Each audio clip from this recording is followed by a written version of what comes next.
بما ان كده اجواء الخريف بدأت والجو بدأ يسقع شوية، فمحتاجين كده نعمل نوع من انواع الكيك او الحلويات تدفينا شوية وتدينا كده اجواء حلوة ودفى وتبقى في نفس الوقت مفيدة للاولاد. هنعمل النهاردة مع بعض كيكة البلح. الكيكة دي وهمية جدا، عبارة عن طبقتين، اول طبقة من البلح والكراميل والطبقة التانية من الكيك عليها كده شوية منكهات بتديها طعم وريحة حلوة جدا، خصوصا ان النوع ده من الكيك بيبقى ليه طعم مميز جدا، ولو عملتوها اول مرة هتعتمدوها على طول، وطريقتها سهلة جدا. يلا بقى نبدأ على طول. اول حاجه بجهز عندي القالب، بنحتاج قالب مقاس 24 او 26 على حسب ارتفاع الكيك اللي انتوا حابينه. يفضل ان القالب يكون الومنيوم عشان يوزع الحراره كويس جدا. بدهنها طبقه خفيفه جدا من الزيت، وبحط ورقه زبده في الارض من تحت عشان نتاكد ان طبقه البلح لما نيجي نحطها ما تلزقش في القالب بتاع الكيك. وكمان عشان نضمن ان ورق الزبده ممكن ما يكونش نوع كويس، بديها دهنه كده خفيفه من الزيت. بجيب عندي بقى كميه كده من البلح الرطب، انا ما استخدمتش الكميه كلها، انا تقريبا احتاجت نص كيلو او اقل شويه. بنغسلها غسله كويسه وبنقشرها، ويفضل ان احنا نختار البلحيه اللي ماسكه نفسها شويه ما تبقاش ضايبه قوي، ونقسمها بالنص وبنشيل منها النوى، وبنخلص الكميه اللي احنا محتاجينها. طبعا ده بيرجع على حجم القالب بتاعنا، ودي الكميه اللي انا احتاجتها.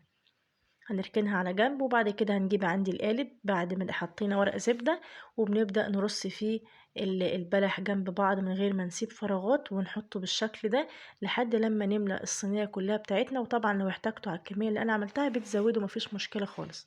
بعد ما خلصناها بالطريقة دي هنيجي نجهز مع بعض بقى هي طبقة الكراميل بطريقة سهلة جدا من غير ما تسكر ولا تقعد معاكم. هحتاج عندي طاسة تكون فاتحة عشان نشوف لون الكراميل كويس، وهنزل بنص كوباية من السكر الأبيض تكون حبيباته ناعمة، وما بنحركش السكر ولا بنقلبه خالص ولا بنيجي جنبه.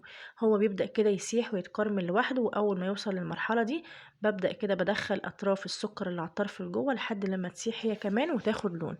بعد كده بضيف لها عندي معلقة صغيرة من الزبدة، ما بنكترش، يدوب كده حاجة بسيطة. أول ما الزبدة تبدأ تسيح وكله يندمج مع بعضه بنرفعها على طول من على النار، وما بنسيبهاش تبرد ولا حاجة خالص، بناخدها كده وهي سخنة على طول، بنضيفها على البلح عشان نلحقها قبل ما تجمد أو تتماسك شوية.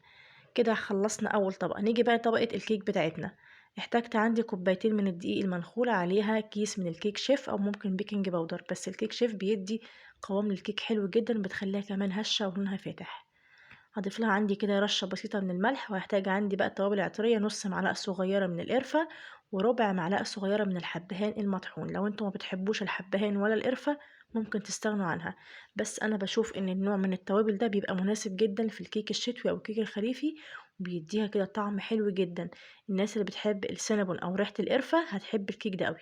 نخلط المكونات الجافة مع بعض، وبعد كده هنجيب عندي في الخلاط هضيف عندي 2 عدد بيض يكون حجمهم كبير. لو البيض صغير هنستخدم 3 بيضات، وعندي شوية فانيليا سايلة أو فانيليا باودر، وهحتاج عندي كمان كوباية إلا ربع من السكر لأن البلح مسكر، وحطيت قبلها معلقة كبيرة من الخل، وكوباية إلا ربع من الزيت على الزبدة، ممكن يبقى زيت بس أو زبدة بس أو زيت وسمنة حسب المتاح عندكم، وكوباية من الحليب يكون بدرجة حرارة الغرفة. كل ده في الخلاط نضربه كويس جدا لحد لما كله يمتزج، ونحطها في البولة بتاعتنا. هنجيب بقى الخليط الجاف اللي جهزناه مع بعض، وهبدأ احطه على 3 دفعات. بحط اول دفعة ونقلب لحد لما يختفي، بعد كده بضيف الكمية التانية ونقلب لحد برضو لما الدقيق يختفي تماما، وبعد كده بننزل باخر كمية لحد لما الدقيق يختفي معانا. وبنراعي ان احنا ما بنقلبش كتير، مجرد بس ان الدقيق ما يبقاش باين معانا وكله يمتزج مع بعض، وبالاسباتيولا ونبدأ نلم الجوانب عشان نتأكد ان مفيش اي دقيق في قاع البولة من تحت.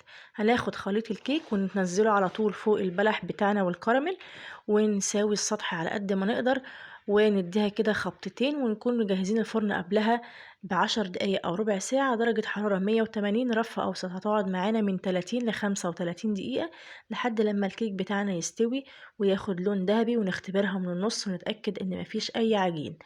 وهي سخنة كده على طول ما بنستناش، بنقلبها على طول في طبق التقديم بتاعنا عشان الكراميل ما يكونش لازق في طبقة في ورقة الزبدة او في الصينية. لو صينية تيفال مثلا ما بتلزقش، ما تلحقش تكون لزقت معانا، بنشيلها. وبعد كده هنبدأ بكل سهولة، هنلاقي ورقة الزبدة طلعت معانا بسهولة خالص، وده عشان كده قلتلكوا لازم نحط ورقة زبدة في الأرضية، هتسهل علينا كتير.